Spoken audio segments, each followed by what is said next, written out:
1절 보십시오. 1절 에훗이 죽으니 이스라엘 자손이 또 여호와의 목전에 악을 행하며. 지금 이제 사사기에서는 계속 반복될 말씀이에요.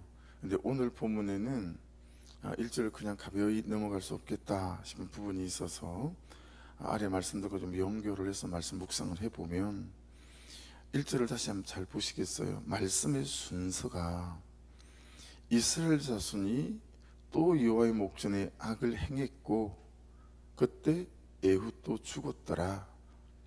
이게 말씀의 순서가 아니죠.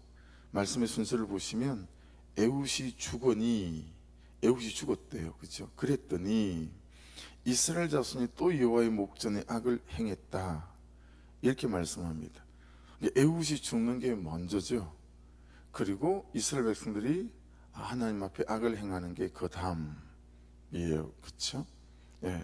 그러니까 에훗이 죽으니 이스라엘 백성들 마음 안에 하나님을 믿는 믿음도 죽었더라. 이게 먼저 된 일들이겠죠. 그렇죠? 근데 이 정도 해석하는 건 좀 온건한 해석이고, 네, 좀 더 직접적으로 해석해 보면 이렇게 해석될 수 있을 것 같아요. 에훗이 죽으니 이스라엘 백성들에게 하나님도 죽은 하나님이 되어버렸다 라고 하는 거죠. 에훗이 이 사사가 막 하나님의 일들을 행하고 막 이럴 때는 그들도 믿음 안에서, 신앙 안에서 호흡하고 하나님을 구하고 찾고 말씀을 따라가고 이랬었는데, 에훗이 죽는 그때부터 이제 하나님을 믿는 믿음도 서서히 죽기 시작하더니 이제는 하나님도 죽은 하나님이 되어버리더라 라고 하는 거죠. 자, 여러분 보세요. 사람을 의지하는 신앙, 예, 사람을 의지하는 신앙,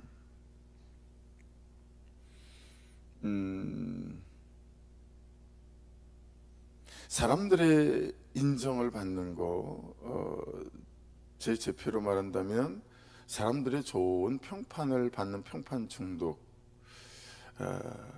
이런 것들과 그 반대편에 서 있는 건 어떤 거냐면 자꾸 사람을 의지하고 나 또한 사람을 기대고 뭐 이런 것들인 거죠.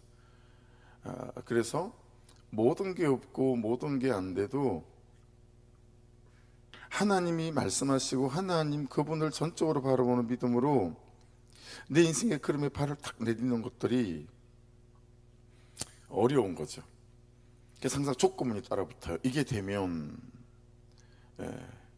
이게 되면 하겠습니다. 이거나 아니면 항상 이것 때문에 안 됐어요. 이제 이런 식의 신앙생활이 우리에게는 굉장히 많이 있어요. 그 밑에 이제 한번 볼게요. 7절 한번 보십시다. 지금 여선지자가 나왔죠. 최초로 드보라. 이제 성경에는 하나님이 쓰신 여사사, 모세의 누나인 미리암, 또 훌, 한 세 사람 정도가 등장하거든요. 근데 여러분 요즘이 아니잖아요. 그렇죠? 우리나라에는 그래도 여자 대통령이 이미 나왔지만, 여러분 이 한 옛날에, 그리고 사람 숫자를 계수할 때 여러분 아예 여성은 사람 숫자의 계수에 포함되지가 않았어요. 그런 시대에 하나님께서 여자 사사를 세우시고 이제 전쟁터에 나가야 되는데 이게 맞득지 않았던 모양이죠. 그죠? 그래서 누굴 세우냐면 여러분 바락이라고 하는 사람을 세우죠. 그리고 7절 한번 보십시오. 내가 야빈의 군대 장관 시스라와 그의 병거들과 그의 무리를 기송강으로 이끌어내게 이르게 하고 그를 내 손에 넘겨주리라 하셨느니라. 하나님께서 그렇게 이제 말씀하신 것들인 거죠. 누구를 통해서든 거죠. 근데 8절 보세요. 바락이 그에게 이르되 만일 당신이 나와 함께 가면 내가 가려니와 만일 당신이 나와 함께 가지 아니하면 나도 가지 아니하겠노라 하니. 하나님이 말씀하셨음에도 불구하고 이 바락이 드보라에게 당신 가지 아니하면 나도 안 갈 겁니다, 이런 거죠. 말씀이 하나님이 뭐라고 말씀하셨던 관계 없는 거죠, 그렇죠? 사람 또 어떤 내게 따라주는 조건, 이런 거죠. 네, 여러분, 이게 어떻게 연결되냐면 구절을 한번 보십시오. 이르되 내가 반드시 너와 함께 가리라. 알았어, 내가 함께 갈게. 근데 그러나 내가 이번에 가는 길에서는 영광을 얻지 못하리니 이는 여호와께서 이스라엘을 여인의 손에 파실 것임이니라 하고 드보라가 일어나 바락과 함께 게데스로 가니라. 여러분, 만일에 바락이 하나님 말씀하신 대로 그냥 그가 말씀에 의지하고 순종해서 들어갔다면 어떻게 됐을까요? 바락이 영광을 얻었겠죠. 그런데 바락이 드보라 안 가겠다고 하니까, 안 하겠다고 하니까 지금 야, 그럼 이번 길에서는 네가 영광을 얻지 못할 거야 라고 말씀하는 거죠. 자, 그런 부분에 있어서 1절로 다시 되돌아가 볼게요. 그런 부분에 있어서 여러분, 우리 적용 질문은 이런 거예요. 나는 나의 무엇이 죽을 때마다 내 안에 하나님을 믿는 믿음이 죽는가? 라는 거예요. 나는 내 안에 무엇이 죽을 때마다 내 안에 하나님을 믿는 믿음이 죽는가? 오늘 본문에서 제 묵상 안에서, 말씀 묵상 안에서는 중요한 질문이에요. 다르게 질문을 던져볼게요. 나는 무엇이 멈추고 무엇을 안 할 때마다 내게서 하나님은 없는 하나님이 되고 죽은 하나님이 되는가? 잘 되는 현실이 멈추면, 기대하고 생각했던 현실이 멈추면 여러분, 하나님이 없는 하나님이 되고 죽은 하나님이 되는 경우가 허다히 많이 있지 않으십니까? 그렇죠? 네. 근데 여러분, 반대일 수도 있어요. 한번 잘 묵상해 보세요. 반대일 수도 있어요. 나는 무엇을 시작하기만 하면, 또는 나는 무엇이 내 안에서 시작되기만 하면 하나님이 죽은 하나님이 되기 시작한다. 근데 사실은 이 경우를 훨씬 더 자주 저와 성도들의 삶에서 경험하기 시작하는 것 같아요. 나는 어떤 감정이 찾아올 때마다, 나는 어떤 욕구가 시작될 때마다 내 신앙에 마비가 오기 시작하고 서서히 또는 갑자기 죄가 발작을 하기 시작하면서 믿음의 마비가 시작되기 시작하는 것 같아요. 그리고 서서히 내 안에서 믿음도 죽고, 그리고 하나님이 죽은 하나님이 되기 시작하는 것 같아요 라는 식의, 이런 식의 경우가 되게 많더라라고 하는 거죠. 그러니까 여러분, 잘 생각해 보세요. 어떤 감정이 찾아올 때, 여러분, 어떤 욕구가 시작될 때 현실이 우리에게 이런 감정이 찾아오게 만들잖아요, 그렇죠? 병든 현실, 돈이 없는 현실, 갈등이 일어나는 현실, 사랑받지 못하는 현실, 누군가로부터 미움받는 현실, 참 많죠. 어떤 경우이든, 그렇죠?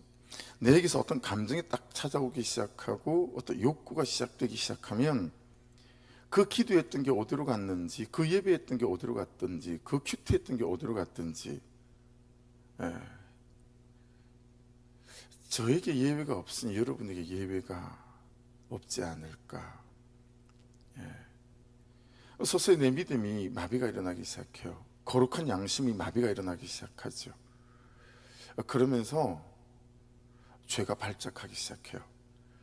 그러면서 하나님이, 적어도 내가 붙잡는 결론과 내 선택을 보면 하나님이 죽은 하나님이 되어버린 것처럼 하나님 없는 어떤 내 선택과 결론들을 내가 하더라 라고 하는 거죠. 자, 그런 면에서 여러분, 병은 수술도 중요하고 약도 중요하죠. 좋은 의사를 만나고 좋은 수술 방법을 만나고 그리고 좋은 병원을 만나는 게 참 중요한 것 같아요, 그렇죠? 근데 여러분, 어때요? 결국은 이 병이 어떻게 시작됐죠? 먹는 것에서 시작됐죠. 마시는 것에서 시작됐어요. 피는 것에서 시작됐어요. 삶의 태도에서 시작됐죠. 내 삶의 어떤 방식에서 시작됐어요. 그렇죠? 언제 자고 언제 일어나며 운동은 하는지 안 하는지. 예. 그래서 저도 10일 날 검진을 받는데, 검진표가 요즘은 인터넷으로 다 날아오대요. 그래서 검진표를 2개나 작성을 했어요. 해보셨죠? 그러면 검진표에 항상 따라 붙는 게 있어요. 그게 뭐냐면, 최근 한 달 내에 몸에 땀이 바짝 날 만큼 운동은 몇 회를 해보셨습니까? 그러니까 이게 유전적으로 말미암은 건지, 이 사람의 삶의 습관과 그리고 생활 리듬과 방식으로부터 이 병이 찾아왔는지, 의사 입장에서는 이게 좀 그걸 보고 판가름이 되는 거예요. 그래서 반드시 여러분 그 질문을 물어보더라라고 하는 거죠. 그래서 고지혈증일 때 이건 약도 드셔야 되지만 평생 약을 먹어야 된다고 말하잖아요. 근데 또 그 의사의 소견이 또 맞는 게 아니라고 하더라고요. 또 근데 고지혈증 같은 경우에 운동한다고 잘 개선되지 않는다는 거예요. 그냥 이 상태부터 더 진행되지 않을 수 있도록 만들어주는 게 고지혈증 약이다, 뭐 이런 식으로 의사의 소견을 들어보신 적이 있으시죠? 그러니까 그 체크하는 거예요. 그런 면에 있어서 결국은 여러분, 내가 뭘 먹고 그리고 언제 자고 언제 일어나는가, 자, 이걸 우리 신앙 안으로 가지고 좀 끌고 들어와 볼게요. 우리는 병을 탓하죠. 근데 우리 몸은 병을 탓하는 게 아니라 이 병을 찾아오게 한 삶의 방식을 탓하겠죠. 우리는 맨날 이 병 하지만, 우리 몸은 야, 이 사람아, 병을 왜 탓하냐? 이 병이 오게 한 너의 삶의 방식을 탓해야지. 우리 몸은 우리한테 그런다라고 하는 거죠. 그러니 네가 이 약을 먹고 그걸 하지만 네가 계속 이런 방식으로 산다 그러면 너 계속 이 병이 또 찾아올 걸, 중첩되고 여러 가지로 찾아올 걸이라고 하는 거죠. 한 2번 소개해드렸던, 여러분 하루에 5번씩, 한 2시간에 걸쳐서 5번씩, 그럼 10시간 아닙니까? 그러니까 어떤 때는 힘이 들어서 한 50분만 걷는다는 거예요. 여기를 걷는, 저랑 나이가 몇 살 차이 나지 않으시는 분이 있어요. 근데 이렇게 몸이 불편해요. 그러고 보니까 오른쪽으로 중풍이 왔어요. 저랑 나이가 거의 같은데. 그래서 여기를 계속 도는 거예요. 그래서 제가 자주 인사하고 이제 어떻든 복음을 전하려고, 그래서 이제 말을 항상 걸어요. 그냥 보이기만 하면 말을 걸어요. 그리고 여기서부터 저기 지주간판 있는 데까지는 같이 걸을 때도 많이 있어요. 이제 질문하느라고. 그래서 오른쪽으로 마비가 오셨나 봐요. 그랬더니 아니요, 마비가 오기 시작해서, 그래서 들어눕진 않았는데 더 이상 오지 말라고 지금 걷고 있어요. 좀 나아지신 거예요. 더 이상 진행되진 않아요. 나아졌단 말은 안 하시더라고요. 그런 면에서 내가 무엇을 보는가는 엄청나게 중요합니다. 내가 무엇에 시간을 보내느냐도 엄청나게 중요합니다. 내가, 여러분, 무엇을 보고 무엇을 들으며 누구와 함께 있고 내가 어느 공간에 있고 어느 시간에 있고 어떻게 시간을 보내느냐라고 하는 것은 엄청나게 중요합니다. 제 오른손 손목에서부터 요 발목 중간에는 지금 막 여러 가지 막 상처가 많이 나 있어요. 왜 그랬냐면 주일 오후에, 여러분 보셨어요? 비가 오면 여기 이제 요쪽 지붕 저쪽 지붕은 한 루프 드레인이라고 빗물 받아내는 게 있잖아요. 그 빗물을 싹 받아서 홈통이 이게 5개인가 있어요. 그걸로 받아내는데 이렇게 홈통이 넓지 않잖아요. 근데 어느 날부턴가 한두 방울씩 새는 데만 있었는데 어느 날부턴가 이 홈통에서 물이 폭포수처럼 막 나오기 시작하는 거예요. 그게 제 생각에는 좀 생각을 깊게 해야 되는데, 얼마나 공사를 시원찮게 해놨으면 물이 전부 다 위로 다 솟구치고 다 새냐. 그래서 제가 사진을 촬영을 다 해가지고 이제 공사하신 분한테 보냈죠. 이러이러하니 이거 제가 잔금 다 못 드려요. 다 좀 해주세요. 이거 내가 어지간한 말을 안 하고 내가 고쳐 쓰잖아요. 근데 이건 정말 아닌 것 같아요. 보냈더니 이분이 이 일을 맡긴, 이제 그분도 안수 집사님이신데, 김용대 안수 집사님이라고, 그분한테 이제 보낸 거예요, 동상. 이분이 동상을 보고서 저한테 전화가 왔어요. 목사님, 제가 아무리 봐도 이건 제가 일을 잘못해 놓은 게 아닌 것 같고 위가 막혔을 거예요. 그래서 제가 아니 집사님 요 주변에 나무도 없고 그런데 그 뭐가 막혔을까요? 아니요, 막혔을 거예요. 올라가 보세요. 이런 일은 없어요. 그 여러분 주일 오후에 한 3시, 4시쯤, 3시 한 40분쯤 지붕에 이제 올라갔어요. 올라갔더니요, 저 뒤에는 아카시아 나무 있잖아요. 그 아카시아 나무가 여기서부터 요 끝까지 이만큼이 쌓였어요. 거기에. 그리고 이 홈통 안에는 이만큼씩이 전부 다 이렇게 맥혔어요. 그거 뚫려나고 시끄럽했어요. 오늘 말씀을 묵상하면서 새벽에 그게 생각이 나는 거예요. 여러분, 아카시아 나무가 저쪽에 있잖아요. 지붕보다 굉장히 높게 해요. 지붕 높이보다도 거의 낮은데 바람 불 때 하나씩 날라온 거죠. 그게 와서 지금 다 세월이 가면서, 그래봐야 여러분 저 시공한 게 작년 10월 달에 시공했어요. 그러면 11월, 12월, 1, 2, 3, 4, 5, 6, 7, 8, 7, 한 9개월 됐네요. 근데 9개월 중에 저 잎이 없는 기간이 한겨울에는 아카시아 나무 잎 거의 없거든요. 그러면 몇 개월 사이 잎이 날아와서 이렇게 맥힌 거예요. 그래서 여러분, 내가 보는 거, 내가 듣는 거, 내가 무엇에 시간을 보내는 거가 너무 중요하겠다. 다시 이 새벽에 확 좀 이렇게 경각심이 생기는 거예요. 그래서 여러분 기억하실 만한 말씀이 있죠. 데살로니가서 5장 22절에 보면 악은 어떤 모양이라도 버려라. 근데 참 우리가 이 말을 가볍게, 이 말씀을 가볍게 여기잖아요. 여기 모양이라고는 에이도스라고 하는 이 단어는 여러분 어떤 것이라도 어떤 종류라도 무시하면 안 된다라는 거예요. 아니 뭐 이 정도, 그게 안 그렇다라는 거예요. 그게 어떤 거냐면 여러분 다이너마이트 아시죠? 그 다이너마이트에 여러분 이게 쭉 끈이 달려 있잖아요. 그래서 탁, 요즘이야 뭐 디지털로 탁탁탁탁탁 해서 3분 뒤에 그러면 탁 터지지만 옛날에는 끈을 매달아 가지고 저까지 끌고 가야 되잖아요. 그래가지고 딱 숨어 가지고 그 심지에다 불을 탁 붙이면 심지가 쭉 타들어가서 빵 하고 터지잖아요. 그러니까 지금 내가 보는 것, 듣는 것, 여러분 핸드폰, 유튜브 뭐 이런 것들이 그 시한폭탄에 끈일 수 있다라고 이제 다시 좀 깨달아진다라고 하는 거예요. 이게 오늘 말씀의 전체를 아우를 수 있는 기본 바탕이 되어지는 것 같아요. 그런 면에 있어서 여러분, 그것이 죽은 후에, 이 에훗이 죽은 다음에 그들이 하나님을 버렸다라고 하는 것처럼 우리는 우리의 무엇이 죽고 무엇이 마비될 때, 어떤 것에 내 시간과 내 삶을 드릴 때 내 안에서 믿음이 사그라들고 은혜가 사그라들며 그냥 주눅들고 우울해지고 죽고 싶고 귀찮고 그냥 사랑하는 일에 에너지 쓰기 싫고 뭐 이런 거, 그런 것들을 살피는 것이 너무 중요하겠다. 그게 이 새벽의 묵상입니다. 2절을 보십시오. 여호와께서 하술에서 통치하는 가나안 왕 야빈의 손에 그들을 파셨으니 밑줄입니다. 그의 군대 장관은 하루셋 학고임에 거주하는 시스라요. 여러분 그 야빈 동그라미 쳐보시겠어요? 가나안 왕 야빈의 손에 되어져 있잖아요.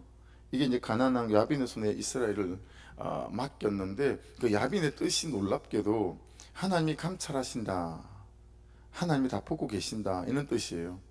그러니까 다 보고 계시는 거죠. 내 삶을 일일이 다 보고 계시는 거죠. 그런 면 안에서 또 경각심이 생겨요. 그렇죠? 그 파셔스니 밑줄 그으셨죠? 마카르입니다. 여러분 어디와 연결되어지죠? 기억 혹시 탁 떠오르는 거 없으세요? 요한복음 19장 30절, 예수께서 신포도주를 받으신 후에 이르시되 다 이루었다 하시고 머리를 숙이니 영원히 떠나가시니라. 여러분 다 이루었다가 무슨 뜻이었죠? 테텔레스타이, 다 갚았다. 그렇죠? 그러니까 이 다시 하나님을 버리는 모습을 보고 야빈에게 팔았대요. 그렇죠? 근데 여러분 예수님이 오셔서 십자가에 죽으시면서 다 이루었다, 다 갚았다, 너의 모든 죄를 다 갚았다 라고 하셨어요. 또 복음이죠. 2절에 또 숨어있는 복음이에요. 여러분 우리가 어떤 모양으로 죄에 팔림을 당하고 또 하나님을 버리고 불순종 가운데 있든지 관계없이 구속의 복음 안에서는 또 파셨지만 예수로 우리를 사셨습니다. 그렇죠? 그 은혜 가운데 저와 여러분이 잘 머무셔서 앞에 내 삶의 어떤 것들로 인해서 내가 결국 이런가 보다, 거기에 주눅들지 마시고 다시 예수 그리스도 이름으로 붙잡고 자신을 잘 추스려가는 은혜가 있기를 주의 이름으로 축복합니다. 3절 보십시오. 야빈 왕은 철병거 900대가 있었대요. 그래서 20년 동안 이스라엘을 심히 학대했대요. 철병거가 대단한 무기였던가 봐요. 그죠? 이스라엘 자손이 여호와께 부르짖었더라. 여러분, 철병거는 아시겠죠? 수레처럼 생긴 거죠. 요즘으로 말하면 탱크 같은 거죠. 근데 이게 이스라엘은 철무기 자체를 경험해 본 적이 없었기 때문에요. 철병거는 어디서 이용했겠어요? 평지, 산 위가 아니라 평지 있는 데인 거죠. 그래서 여러분, 이 철병거가 뜻하는 바는 이런 거예요. 이스라엘이 이길 수 없는 절대 조건입니다. 이스라엘이 이길 수 없는 절대 조건. 이게 이스라엘이 이길 수 없어요. 여러분, 1절에서 말씀했던 유튜브, 내가 보는 거, 내가 가는 장소, 하고 있는 거, 그게 철병거일 수 있어요. 900대. 그 이길 수 없는 절대 조건이라고. 결단하고 안 되시잖아요, 잘. 그죠? 수십 년을 그렇게 사시잖아요. 이스라엘의 힘으로 안 되고, 이스라엘의 전략으로 안 되고, 이스라엘의 방법으로 안 되는 거, 그게 여러분 철병거였어요. 그렇죠? 1절로 다시 되돌아가 보면, 나는 무엇을 시작하기만 하면 하나님이 죽은 하나님이 되기 시작한다. 나는 어떤 감정이 찾아올 때마다, 어떤 욕구가 시작될 때마다 내 신앙이 마비가 오기 시작하고, 서서히 또는 갑자기 죄가 발작을 시작하면서 믿음의 마비가 일어나기 시작하고, 하나님은 죽은 하나님이 되기 시작하는 것 같아요. 이런 것들이 오늘 사는 우리에게 철병거다라고 하는 거죠. 잘 가다가 남편의 한마디에 그냥 그동안에 참아왔고 받아냈고 이런 은혜들이 한순간에 뒤집어질 때가 있잖아요. 어떤 상처를 건드릴 때, 어떤 실패를 건드릴 때, 그렇죠? 이미 막 이렇게 저렇게 온전하진 않았지만 그냥 용납해주고 용서해주고 넘어갔는데, 또 어떤 계기들로 그런 말들이 또 튀어나올 수 있잖아요. 그러고 나면 또 그냥 온 삶이 다, 온 감정이 다 뒤집어지는 거죠. 이런 것들이 오늘을 사는 우리에게 철병거다라고 하는 거죠. 철병거를 이기는 방법을 찾아보십시오. 거기 3절에서. 그럼 철병거를 어떻게 이길 수 있죠? 여호와께 부르짖었더라. 여호와께 부르짖는 것으로 철병거를 이길 수 있습니다. 근데 안 부르짖습니다. 그래서 주시는 게 뭐죠? 찾아보십시오. 3절에서. 부르짖어야 이기는데 안 부르짖어요. 그래서 하나님께 주신 게 뭐죠? 20년 동안 이스라엘 자손을 심히 학대했다라는 현실이에요. 구속사죠. 구속사 안에서 3절을 봐야 되겠죠. 그렇죠? 그러니까 여러분, 우리에게 중요한 것은 어떤 거냐면 부르짖는 거죠. 근데 언제 부르짖는 게 중요하죠? 학대 전에 부르짖는 게 중요하죠. 여러분, 우리가 코로나가 왔을 때 뭐 했어요? 전부 가서 주사 맞았잖아요. 그죠? 다른 독감도 마찬가지 아닙니까? 예방주사를 맞지 않습니까? 그러니까 예방 부르짖음, 걸리고 난 다음에 부르짖음도 너무 중요하지만 예방 부르짖음, 그게 뭐예요? 우리 일상의 삶에서, 매일의 삶에서 참 말씀 앞에 나를 세우고, 그죠? 은혜 앞에 나를 세우는 것일 수 있지 않겠어요? 그래서 1절의 말씀에 비춰서 말씀을 드려본다면, 나는 무엇이 시작되기만 하면 부르짖기 시작해. 여러분 아시죠? 그 조짐. 어떤 것이 시작되려고 하면 싹 조짐이 있잖아요. 또 분명히 해결됐다고 생각했는데 또 싹 미워지기 시작해요. 또 막 분노가 일어나기 시작해요. 또 내가 얼마나 참아왔는데 막 생색이 일어나기 시작하려고 해요. 여러분, 그 조짐이 일어날 때 어떻게 해요? 나는 부르짖기 시작한다 라고 만일에 누군가가 말한다면, 여러분이 말씀하신다면, 여러분, 그러면 그 삶이 달라질 수 있지 않겠어요? 근데 우리는 조짐이 일어나면 그 조짐을 타요. 그걸 타고, 그걸 타고 이제 막 달리기 시작하는 거죠. 감정을 타고, 욕구를 타고, 그리고 막 바람 좋은 날 돛을 올리고 그 바람을 타고 가는 돛담배처럼, 그러면서 여기를 지어받고 저기를 지어받고 아프게 하는 거죠. 그리고 또 그로부터 공격받아 또 내가 아프기 시작하는 거죠. 우람을 타요. 우람의 배를 타는 분들이 너무 많거든요. 감정의 배를 타요. 감정이 일어나면 부르짖고 여기저기 목자한테 목원한테 전화해서 또 그런 조짐이 일어나기 시작했어요. 기도해 주세요. 예. 새벽에 나오는데 딱 도착하는 시간에 손흥 목사님한테 전화가 왔어요. 목사님 일어나긴 막 어지럽고 제가 못 갈 것 같아요. 운행만 아니었으면 기도하십시다. 그러고 막 기도하고 싶었었어요. 조짐이 일어나면 기도하는 거죠. 그냥 여기저기 기도 부탁하고 그것과 싸워야 되는데 우리는 감정을 타요. 돛담배 올라타듯이. 그걸 감정을 타고 그냥 흘러가는 거예요. 그러면 또 저마치 떠내려가 있는 거죠. 하나님 없는 데까지 낙심하고 실망하고, 저마치 떠내려가서 다시 여러분 그 떠내려간 자리에서 다시 또 올라오려면 얼마나 힘이 들어요. 그래서 여러분 무엇이 시작되면 부르짖는 은혜가 있기를 주의 이름으로 축복합니다. 어떤 감정이 찾아올 때, 현실의 조짐이 찾아올 때 부르짖는 은혜가 있기를 주의 이름으로 축복합니다. 잘 나가던 아들이, 남편이, 자녀가 현실이 이상한 조짐이 일어날 때 이런 부르짖으며 그분의 은혜와 믿음 앞에 나를 세우는 그런 은혜가 있기를 주의 이름으로 축복합니다. 4절 하고 말씀을 정리하십시다. 그때 라피도스의 아내 여신자 드보라가 이스라엘 사사가 되었는데, 여러분 그 당시에 여자를 쓰시다니 사람이 없었나? 그냥 저는 그런 묵상도 되더라고요. 쓸만한 남자가 없었나?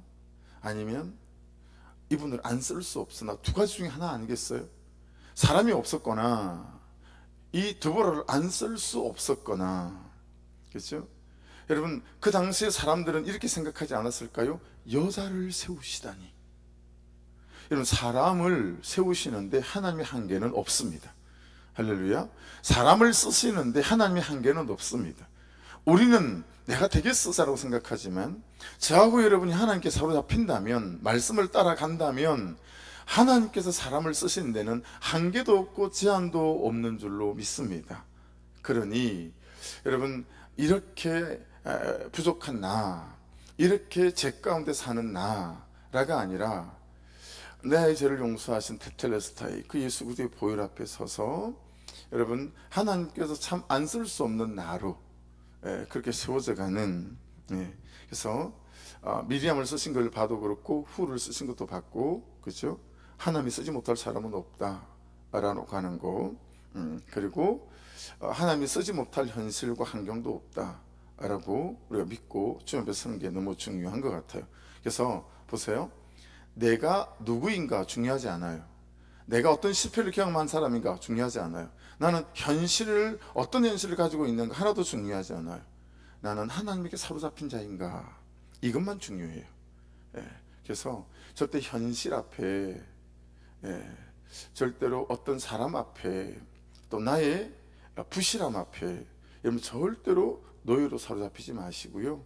하나님의 은혜와 믿음에 잘 사로잡히셔서 내가 누구인가를 뛰어넘는 은혜가 저에게도 있고 여러분에게도 있기를 주의 이름으로 축복합니다. 그랬던 사람이라 드보라가, 여러분 6절을 넘어가네요. 또 6절을 보시면 바락을 부르는데, 이런 바락이 어디 있어요? 납달리 게데스에서 불러다가 엄청 멀리 있는 거리예요. 김포에서 데려온 게 아니고 의정부에서 데려온 게 아니에요.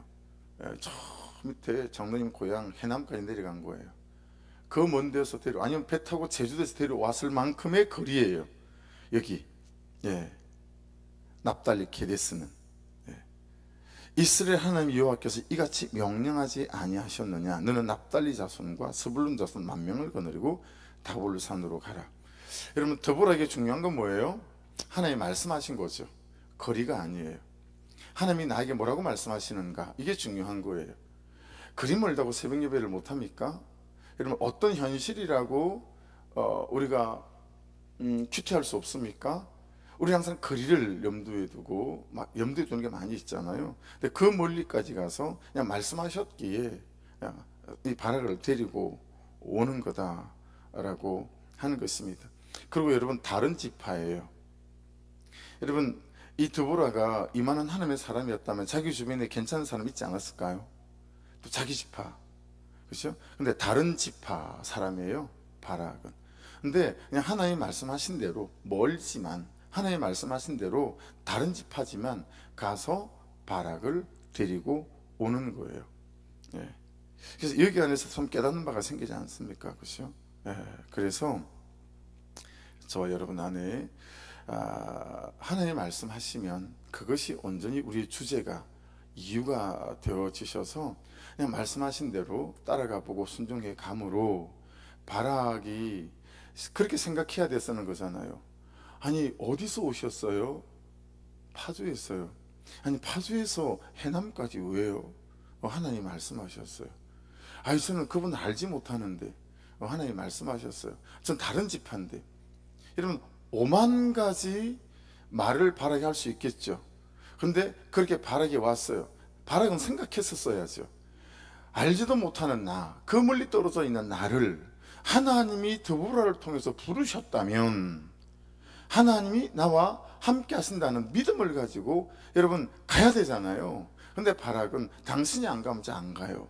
그리고 하나님이 베푸르신 그 좋은 기회에 그가 영광을 얻지 못했더라 라고 하는 거죠. 그러니 여러분 이 새벽에도 내일 새벽에도 하나님이 뭐라고 말씀하시든지 그 말씀하신 말씀 앞에 거리가 멀든 그리고 현실과 상황이 잘 따라오지 않든 잘 순종해 가심을 통해서 여러분 그때그때마다 그 말씀에 순종함으로 그 말씀을 순종함으로 따라오는 영광이 여러분 것들이 되어지셔서 날마다 크신 하나님의 은혜를 경험해 나가고 은혜의 바다에 잠긴 바 되어지는 저도 되고 여러분도 될 수 있기를 주의 이름으로 축복합니다. 기도하겠습니다. 말씀 붙잡고 아버지 하나님 애우시 죽자 그들이 하나님 죽은 것처럼 생각할 만큼 나에게 무엇이 죽어버리면 무엇이 안 되면 반대로 무엇이 찾아오기만 하면 내 믿음은 마비되기 시작하고 내 기도는 마비되기 시작하고 하나님을 구하고 찾는 내 순종도 마비되기 시작해서 이제 하나님이 없는 것처럼 죽은 것처럼 살아가는 나의 모습이 하나님 얼마나 많이 있는지 모릅니다 라고 고백하며 그것들을 좀 올려드리는 이 새벽 되어지기를 부탁을 드립니다. 나는 누구인가가 하나도 중요하지 않습니다. 나는 하나님의 사로잡힌 사람인가 이것만 중요합니다. 거리가 먼고 그럼에도 불구하고 하나님이 저와 여러분을 불러주셨잖아요. 우리가 바락이에요. 우리가 이 아침에 바락이에요. 이 못된 나를 부르신 거예요. 그것도 목사로. 그렇죠. 여러분도 저를 그리스도인으로 부르신 거예요. 그러면 하나님 그분의 뜻이고 계획이 있지 않겠어요? 그냥 말씀에 붙어가고 은혜에 붙어가면 참 죄되었었지만 제 가운데 있었지만 그분이 하실 일을 나를 통해 여러분을 통해 하실 줄로 믿습니다. 그분의 은혜는 그렇게 크고 깊고 넓고 높습니다. 우리 주여 한번 부르고 같이 기도드리고 꼭 여러분 기도 제목 꺼내셔서 핸드폰으로 쭉 읽어가며 꼭 기도하시고 일어나셨으면 좋겠어요. 주여 한번 부르고 기도드리십시다. 주여 아버지 하나님 감사합니다.